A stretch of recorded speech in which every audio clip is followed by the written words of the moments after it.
Hi everyone, welcome back to English for You. I'm Pat. And I'm Erin. So yesterday we found that Jim has his own business, or at least he's trying to start one. He's a handyman, he's good at making and repairing things. However, he hasn't got many clients, and that's mostly because his clients are friends and family. Now, he wants some advice, so he asks Alex for help promoting his business or getting word of his business out there. And Alex suggests using social media, specifically creating new pages on Facebook, Line, Instagram, or whatever he's going to use, new pages for his business, rather than just using his personal Facebook page to advertise and promote himself. Right. And so Alex, he's actually been in the business for a while. He's got lots of good ideas, and he tells Jim about some SMART goals. That's S-M-A-R-T. And these SMART goals are specific, make specific goals that you can measure, that's measurable. And they need to be achievable. You want to achieve them. They need to be relevant to your business and time-bound.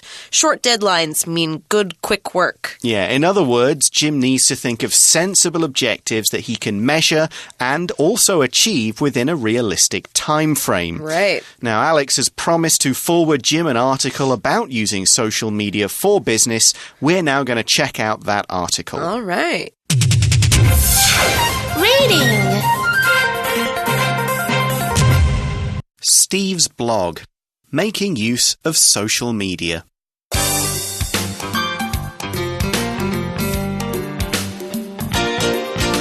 Every business should be using the power of social media to promote itself. However, it's easy to go about this in the wrong way.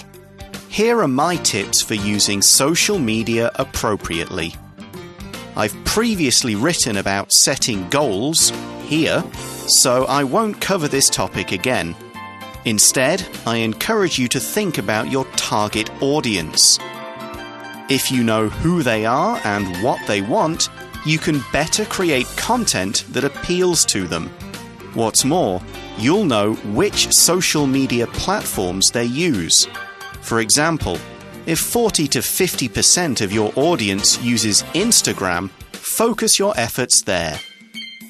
Now that you know how to target your audience, let's talk about content strategy. This means knowing what to create, when to post it, and how often to post. You can learn more about what kind of content appeals by researching your competitors. Don't copy them, but figure out what's successful and apply this to your own business. Finally, be prepared to adapt. Things change quickly on social media, so you may need to change your strategy in order to keep up.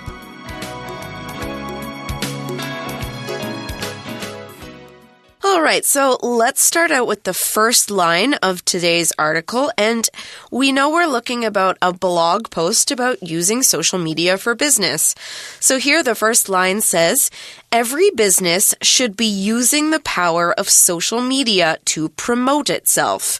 Obviously, that's what we're talking about. Yeah. Why you should promote yourself. Well, a lot of the time as well, this is free advertising. Yeah. You don't have to pay to sign up to Facebook or a lot of these things. So, and if you don't do it and all your other competitors are, you're missing out. Behind. Yeah. So, however, as Steve, the writer of this blog, points out, however, it's easy to go about this in the wrong way.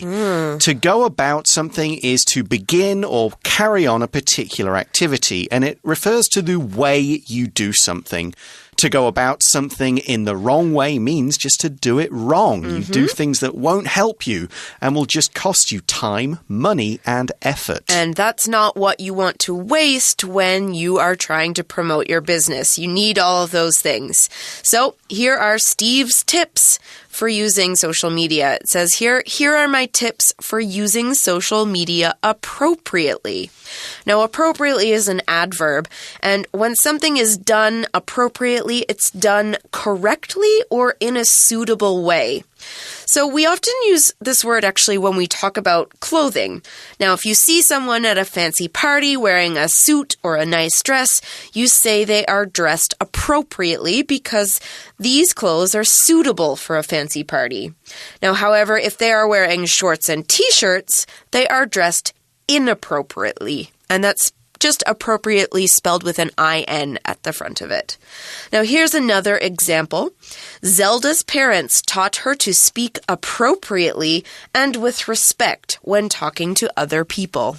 Yeah, now, of course, that is an adverb, so we use it to modify adjectives or verbs. Right. Now, the article goes on and says, so Steve has previously written about setting goals, and then we see a little parenthesis or brackets with here. Underlined in blue, and that's usually a link. When you see that in an article online, it's a link to another article. So if you clicked on the here, you'd go to his Setting Goals blog post. Okay. So he's previously written about setting goals, so he says, so I won't cover this topic again. Right. And we saw another adverb there, which was previously, and we use this to refer to an action you did before the action you're doing now. And it's similar to the adjective form of previous, which is just without the ly, which means before now or usually the last one. But here it's an adverb, so an action. He's writing about a blog here about social media. He's written another blog before on setting goals. So we imagine if we click that link, we get the SMART goals explanation. Right. Here's another example. I hadn't previously seen any episodes of that TV show, so I didn't know who any of the characters were. So confusing. Yeah, you hadn't seen it before or previously, so you're like, who's he? Who's that guy? Who are they? Right. Okay, so he said he's not going to cover this topic again. He's already covered it before, so he won't cover it again. Now, cover in this sentence is used as a verb. Now, this definition of cover means to deal with or talk about a particular subject or a particular group of things. So, if we said this, the teacher covered 2 chapters in today's review for the exam next week, the teacher talked about or dealt with or helped you review for 2 chapters. Okay, now, so we're not going to talk about goals. Instead, the blog says, I encourage you to think about your target audience. Okay. Your target audience is the people your product, your film, your music is mainly targeted at. So who is going to buy it and use it? Is it men? Is it women? Younger people or older people? Mothers with young children? Rich people? People who are trying to save? So lots of different possible groups. And so on, to use that phrase from yesterday. Now, of course, people from other groups might also buy and use your product, but your target audience is the main group you're trying to reach. They're the ones that this product is designed for. They're the ones whose need you're trying to fill. All right, now here's why you want to think about your target audience. He goes on to say, if you know who they are and what they want, you can better create content that appeals to them. So if you're thinking about them, let's say your group is people who want to save money. You know that they want to save money, and so you can create content or information or ideas in your advertising, in your social media posts that talk to these people about this specific thing. Now, that's what content is. It's a noun, and it's the ideas, opinions, facts, or other information that is included in a piece of work, a piece of writing, material in a book, material in an email even. Even just the information you see on a website is content. Now, an example could be, some people were angry about the content in the reporter's article about gun violence. Okay, they disagreed with parts of it, that kind of thing. Now, when you see this word, when it's a noun, we pronounce it content. The stress is on the first syllable. The adjective content is spelled the same way, but the stress is on the second syllable. Right. So make sure that you know how to pronounce that word when it's a noun or an adjective, and don't confuse the meanings. Okay, so creating content means basically making videos or pictures or ads or little blog posts.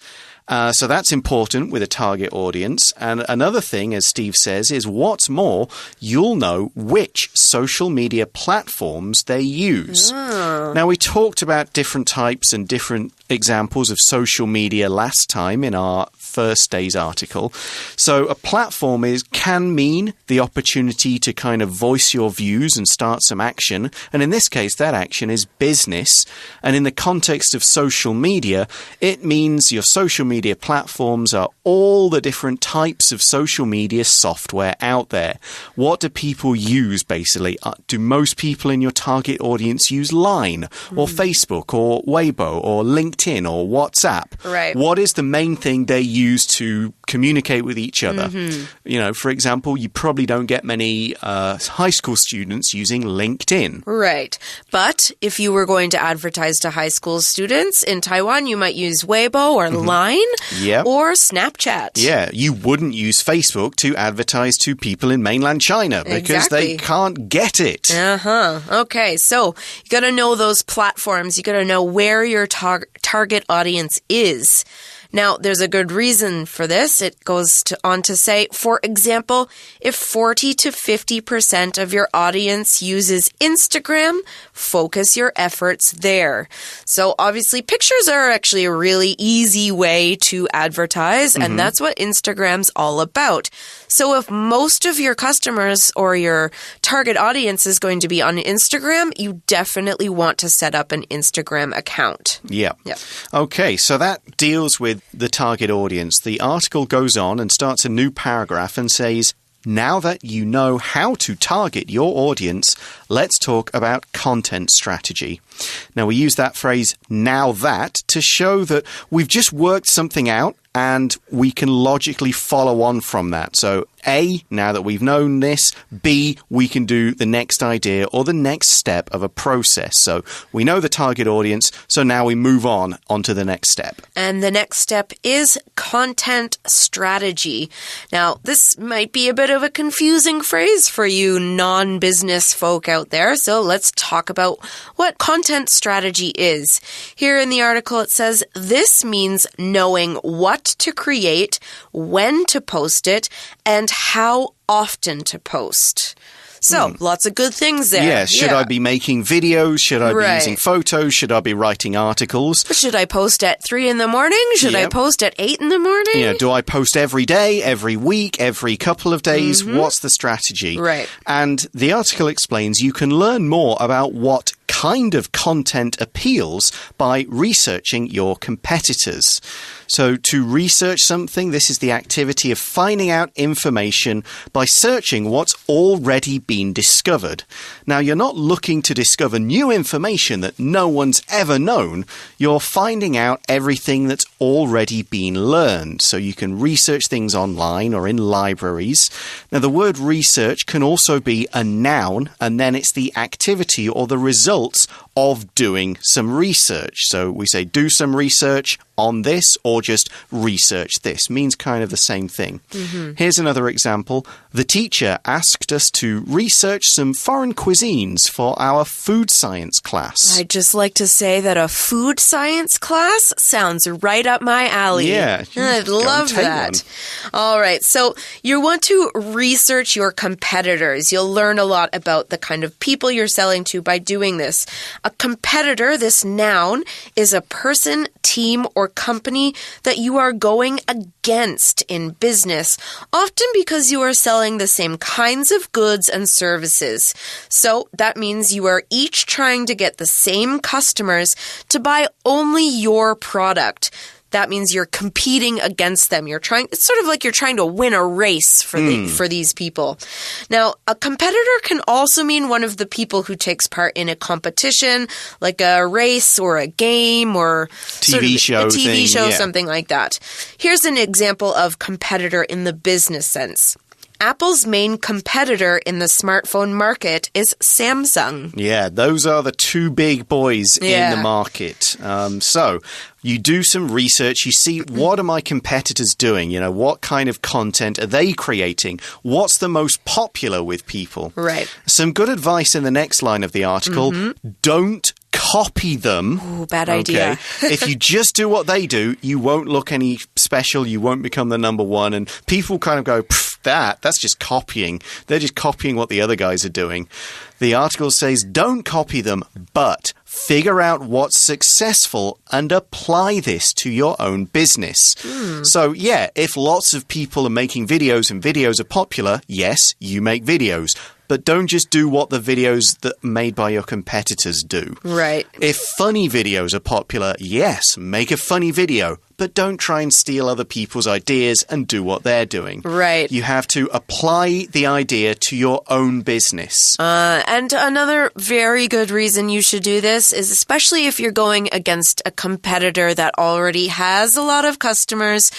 They have a lot of money and they might not like that you're copying them, and that could lead to legal action, which you don't want to do. Yeah, you could be paying a lot of money, you'll have your ideas or names taken away from you and so on. So we have to go, okay, this works. So I need to apply this to my own business. To apply A to B in this case means to take some knowledge from one area or from something you've learned and use it to improve something else. Okay, I know that videos are good, I know that funny videos are good, and I know that short funny videos are good. So those are all things you learn. I apply that to my own business, I will create a short funny video. Okay. Now, the phrase apply A to B could also just mean put A on B. For example, apply this cream to your cuts. Okay. But here it does mean use some useful facts or information, find them out, and then use them to your advantage. Good advice. Okay. Here is one last thing to do. Steve's advice is finally be prepared to adapt. Now, adapt is a verb, and when you adapt, you gradually change what you're doing or your attitude about your business or whatever it is that you're doing to become successful in a new or different situation. In other words, you change something about yourself or your business to help you or it become successful. Now, here's an example sentence. Our new teacher has a different teaching style than our old one, so we had to adapt. Maybe more tests, so you have to study more. Or maybe reading things before the lesson kind of thing. Now, this is why you have to be prepared to adapt. Things change quickly on social media, so you may need to change your strategy in order to keep up. Like all of a sudden, there's, videos aren't popular anymore, or all of a sudden people want to read articles. You need to know about this, basically as it happens so that you can change and keep up. So to keep up means to not fall behind something that's always going forward or getting better. A good example is to think of a group of runners all running together. To keep up means to go at the same speed or maybe just a little faster.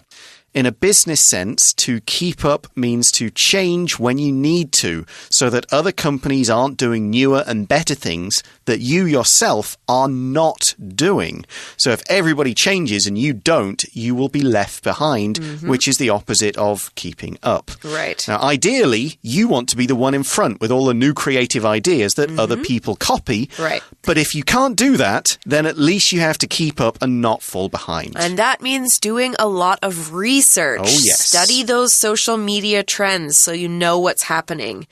Okay, well, we've come to the end of our advice from Steve here. It's actually been quite informative, especially if some of you out there are hoping to promote your own business. But we are all out of time, so we're going to end with our For You chat today. Be back in a minute.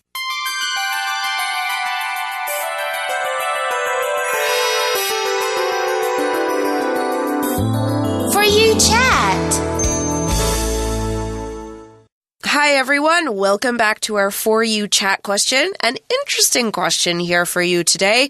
Hopefully you've learned something so you know how to answer it. The question is, if you owned a business, how would you use social media to attract customers? Okay, I guess a mailing list for certain things could help, which is where you get people to send their email to you, and then whenever you've got some new information, you just create this mailing list and kind of click everyone, and then everyone gets the email. Oh, like you could use MailChimp. MailChimp I know I feel about, like I've just done some free advertising for MailChimp. Okay, so yeah, I would do that.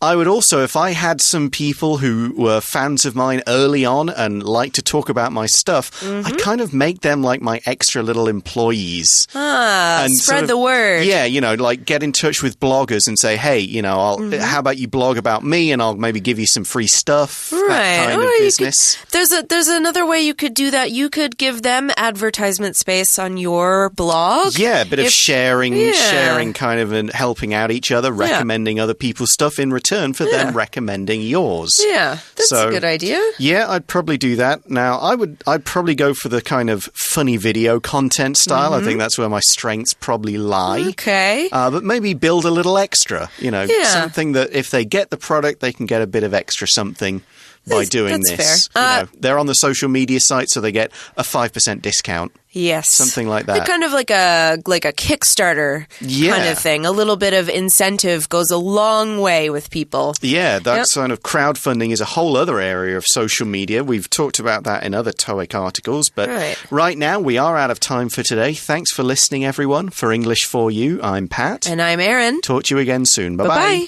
Steve's blog. Making use of social media.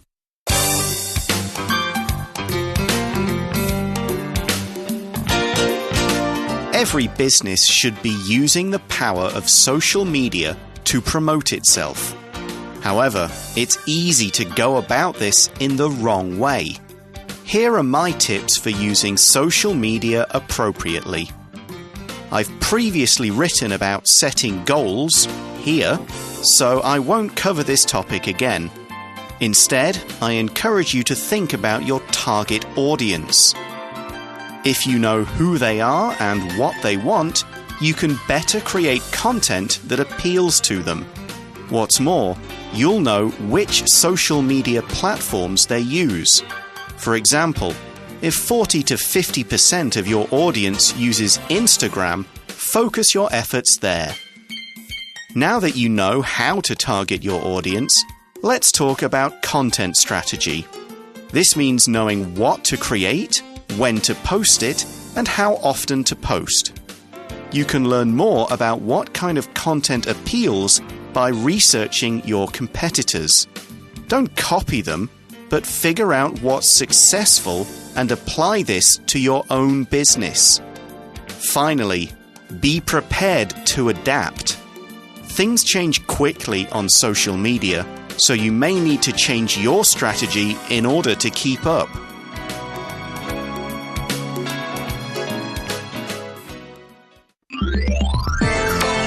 Vocabulary Review. Appropriately. Kenny dressed appropriately for his job interview. He had a suit and tie on. Previously. Our store was previously on Riverside Drive, but now we have moved to Main Street. Content. Bruce was hired to create content on what tourists can do in Japan for a magazine. Research. Our company lab is researching new ways to make plastic stronger and harder. Competitor. Dynacore used to be one of our competitors until we bought them. Adapt. Melanie had to adapt to working in a big company after only previously working at small ones.